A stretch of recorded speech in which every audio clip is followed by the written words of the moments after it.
yang udah terjadi di hidupnya dia semudah itu, seringan itu, semenyenangkan itu. Kayak aku tuh kayak pengen ada sesuatu yang kayak menarik dan aku pengen coba.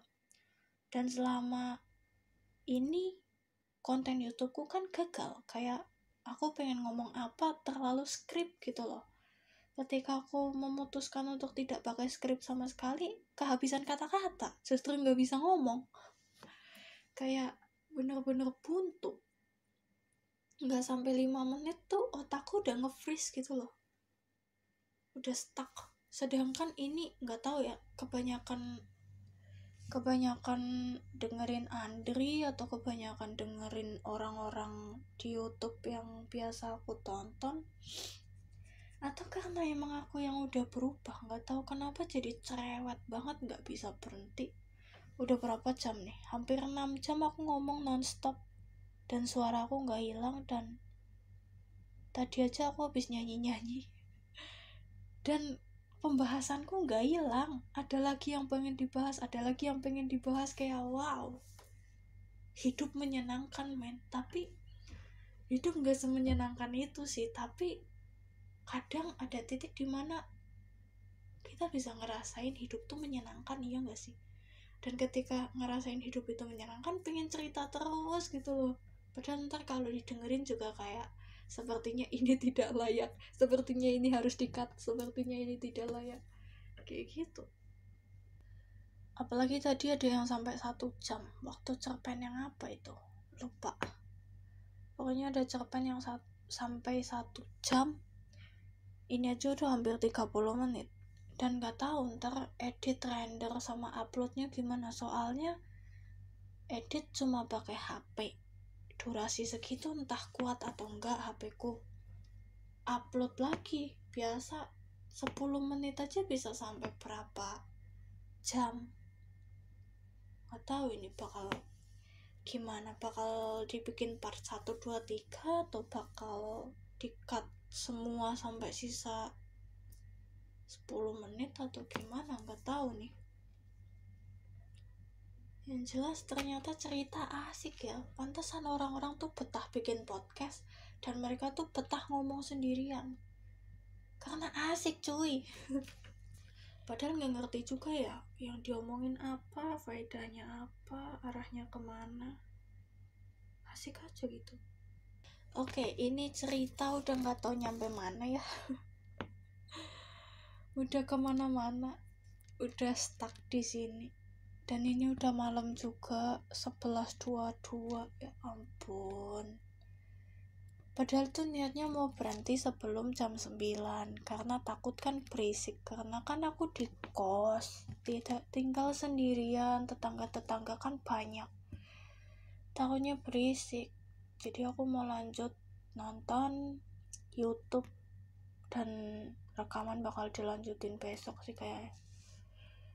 Kapan ya punya studio sendiri? Punya rumah sendiri aja belum, punya studio.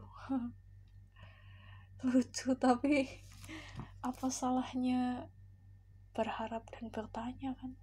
Lagian YouTube juga belum dapat AdSense. Ya gimana dapat AdSense, orang kontenku kemana-mana, tidak konsisten dan jarang upload juga, dan tidak bermutu sepertinya.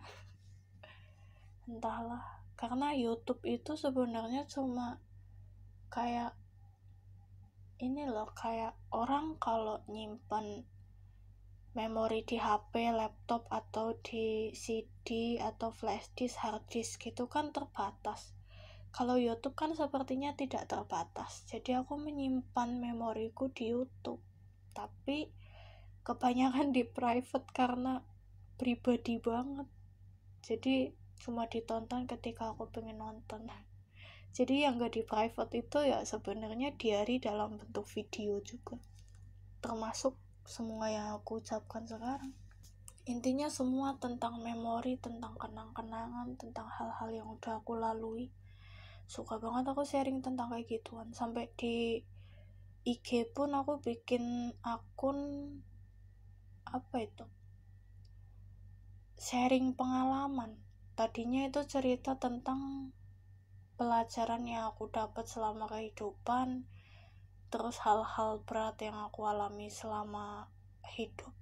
Tapi lama-lama kok tidak diizinkan orang tua, katanya terlalu menunjukkan kelemahan dan lain-lain.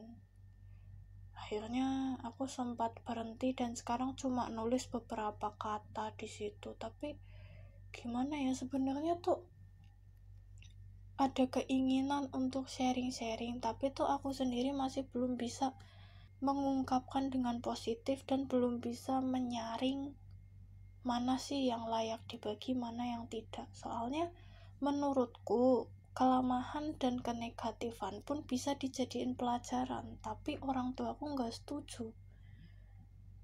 Mereka selalu minta pokoknya ribet lah, pokoknya harus gini harus gitu, jadi kayak takut gitu loh. Padahal hal-hal yang aku share pun banyak yang berguna buat teman-teman juga, tapi selalu diprotes seperti itu, apalagi sama orang tua sendiri kan jadi kepikiran, jadi takut gitu loh. Kayak nurut orang tua berasa mengkhianati diri sendiri, nurut hati nurani berasa durhaka. Serba salah gak sih? Entahlah, mungkin nanti ada waktunya untuk bisa sharing banyak hal tentang kesulitan hidup, tentang solusi menghadapinya, tentang hal-hal yang seru. Sekian, sampai bye-bye minasan, oyasumi.